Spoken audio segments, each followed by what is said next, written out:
كنتش اتخيل خالص ان انا هقول كده، بس انا سبت الايفون 16 برو ماكس عشان استعمل ده. اغلى موبايل في مصر دلوقتي بقى هو الموبايل اللي انا بستعمله بشكل شخصي، ومش بس اليوم او يومين، كمان انا بستعمله دلوقتي بقالي اسابيع حرفيا. فانا عندي حاجات كتير عايز اقولها عليه، عشان كده ديت مش مراجعه عاديه، دي قصه استعمالي للاوبو فايند ان 5. طيب خلينا نبتدي على طول بالمعلومه المهمه. انا سبت الايفون 16 برو ماكس مش علشان هو موبايل وحش، بالعكس هو يمكن يكون اكتر موبايل متكامل في السوق دلوقتي، بس انا سبته علشان موبايل ممل ما بيقدمش اي حاجه. الفايند ان 5 على الناحيه التانية قادر يخليني احس بحاجه. انا فاهم انت بتفكر في ايه دلوقتي، هو جهاز فولدبل، بتبقى اجهزه غاليه ما تقدرش تعتمد عليها، بتتكسر بسرعه وبتحسها ساعات حاجه روشه بس، انما ما فيش حاجه عمليه بتستفيد منها. بس ده جهاز مختلف. الفايند ان 5 خلاني بجد احس بحاجه. صعب ان انا انقل لك احساس قد ايه ده موبايل بريميوم جدا وشيك قوي وانت ماسكه. اللحظه اللي انت تمسكه فيها، الوزن بتاعه، الماتيريال والفينش، كل الحاجات دي بتحسسني ان انا ماسك ساعه شيك. وهو مقفول يعتبر ارفع فولدبل موجود في العالم. احنا بنتكلم في سمك 8.9 مللي، يعني تقريبا نفس السمك بتاع الايفون، والجوانب بتاعته كمان معموله من التيتانيوم زيها زي الايفون. فانا بجد حاسس بشياكته. لما بتفتحه كمان بيبقى رفيع بزياده قوي، انا ما مسكتش فولدبل في حياتي بالشكل ده. مفيش طبعا جاب في المفصلات، مفيش اصوات بتطلعها لما بتتني الموبايل شويه، مفيش حتت بلاستيك خالص في جسم الجهاز. مجرد موبايل عادي جدا بتستعمله وهو مقفول، وتفتحه علشان يتحول تابلت صغير معاك. مشاهده الفيديوهات على الشاشه الداخليه بتاعه الجهاز دوت، خليني صريح معاك، بسبب الابعاد الغريبه بتاعتها فهتلاقي بلاك بارز موجوده فوق وتحت الفيديو. بس انا مش فارق معايا دوت، لانه مازال اكبر من اي موبايل تاني انت ممكن تمسكه. وفي الالعاب بتاخد الشاشه الكامله، بتاخد الاندماج الكامل بتاع الالعاب. رغم ان انا مش اكتر حد بلعب كتير على الموبايل، بس بجد كنت مستمتع جدا بتجربه الالعاب هنا. تحس ان انت ماسك كونسول متحرك في ايدك. ومشاهده التيك توك وانستجرام عليه حتى لو الجوانب بتاعت الشاشه سوداء، هو مازال تجربه احلى بكتير من اي موبايل تاني.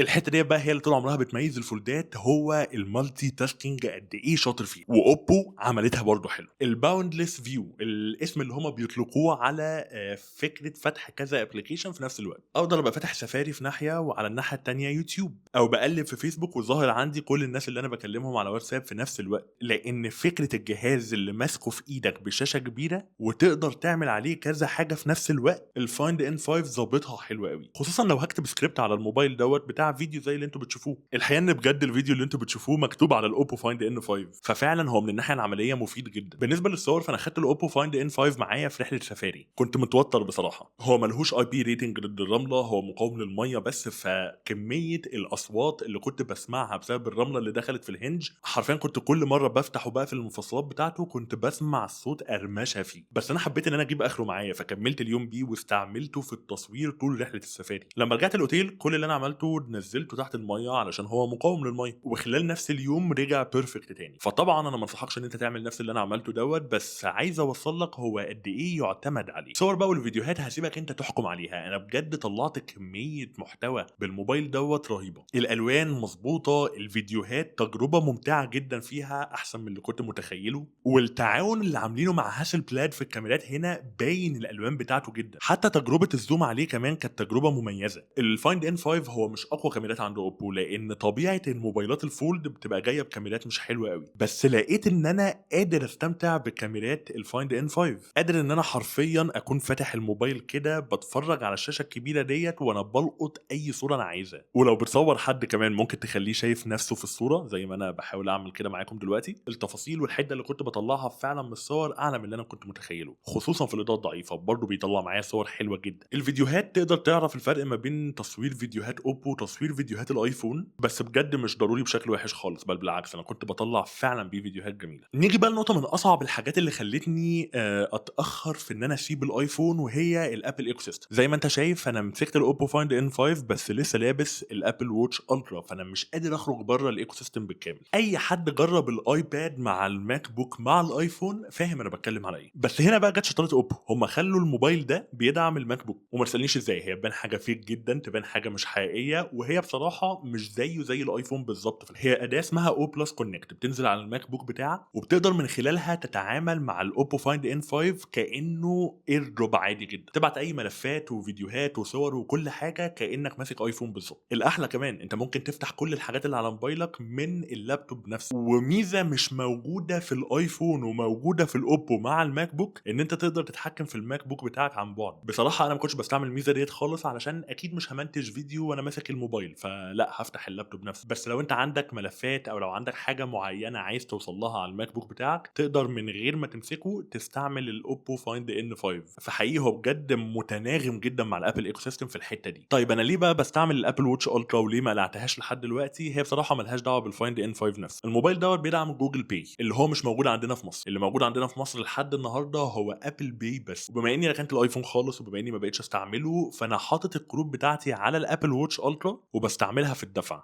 المفروض ان الدفع عن طريق خدمات جوجل هيتفعل خلال السنه ديت، لان المحفظه بتاعتهم اتفعلت في مصر خلاص، والتسريبات اللي عندي بتتكلم ان هو على اخر 2025. فلحد ما دوت يحصل انا هفضل بستعمل الابل واتش الترا. ممكن بعدها ابقى انقل بقى على سمارت واتش اندرويد. ممكن اتكلم معاكم عن العلبه بتاعت الموبايل ده. انا عارف ان احنا في نص الفيديو بس ما ينفعش ما اعلقش عليها. بريميوم باكجنج، حاجه مختلفه قوي، علبه كبيره كده بتحسسني ان انا شاري حاجه مهمه مش مجرد موبايل. ومن جوه بقى فيها خيرات الله، كفر جلد، وفي حته كمان بتغطي الهنج التيتانيوم وبتمنع ان يخش فيها اي حاجه. مفيش شركات اصلا بتحط كفر بالنظافه ديت، فشكرا اوبو ان انتوا حطيتوا كفر زي ده. الموبايل جاي عليه برضه سكرين بروتكتور بس هي مش ازاز، فهنصحك ان انت تغيرها اول لما تجيب الموبايل. بس المهم الحلو اللي موجود في العلبه ديت هو الشاحن ال 80 واط. وبجد يا الهي على جمال الشاحن ال 80 واط اللي بيشحن الموبايل بسرعه فائقه. الارقام هتبقى طالعه قدامكم على الشاشه بالظبط، ولكن عايز اقول لك ان مفيش موبايل تاني زي ده بيشحن بالسرعه دي، خصوصا ببطاريه معديه 5000 ملي امبير. هي بجد بتكمل اليوم كله بشحنها في كام دقيقه، فالموضوع كله على بعضه حلو قوي. للاسف الحلو ما يكملش عشان في عيب واحد مهم، هو انه مش هيشحن بسرعه عاليه غير لو انت شحنته بالشاحن بتاعه. حرفيا لو شحنته بشاحن الماك بوك بشاحن لابتوب كامل قوي هتلاقيه ما بيشحنش بنفس السرعه بتاعت السوبر فو، لان اوبو ليها تقنيه خاصه في سرعه الشحن بتاعها. فهو شاحن سريع مفيش زيه، ما بيسخنش الجهاز على فكره، بس انت لازم تفضل محافظ على الشاحن ده، ولو حصل له حاجه هتضطر تجيب واحد تاني سوبر فوك من اوبو برضه. العيب التاني اللي موجود في الموبايل دوت ضايقني غير موضوع ان انت لازم تبقى ملتزم بالشاحن، هو ان السكرين بروتكتور اللي قلت لك تشتريها ازاز ديت هي مش هتلاقيها في مصر. الحقيقه ان كل اكسسوارات الموبايل دوت قليله جدا في مصر، فانت هتحتاج تبعت تجيبها من بره. الموضوع بقى سهل جدا دلوقتي، موقع زي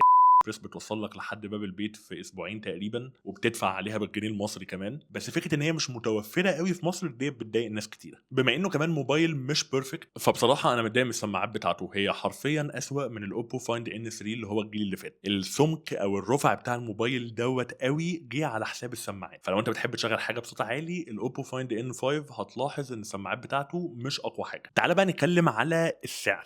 الفايند ان 5 عامل في مصر 120 ألف جنيه. بصراحة هو سعر عالي، ودوت أول موبايل فولدبل ينزل لنا رسمي من أوبو في مصر، فأنا ما كنتش متخيل إن هم هيرفعوا السعر بتاعه قوي كده. عليه عروض كتيرة جدا وعليه باقات هدية مع أورنج، بس أنت ممكن تجيبه من السوق السوداء بأقل من 100 ألف جنيه. حتى الفولد 6 بتاع سامسونج اللي هو يعتبر المنافس المباشر بتاعه عامل 110 ألف. هو أيوة مش بنفس الرفع، أيوة مش نفس مميزات الهاردوير اللي موجودة في الفايند ان 5، لأن لحد النهاردة ده أحسن فولدبل موجود في العالم. بس برضو احنا دلوقتي منتظرين نزول الفولد 7 بتاع سامسونج، فالفايند ان 5 قدامه منافسه صعبه جدا جايه السنه دي. عشان كده كنت اتمنى ان هو ينزل ب 100 الف جنيه، ولكن بالرغم من ده انا قررت اتخلى عن الايفون واحتفظ بالفايند ان 5 كموبايل شخصي ليا.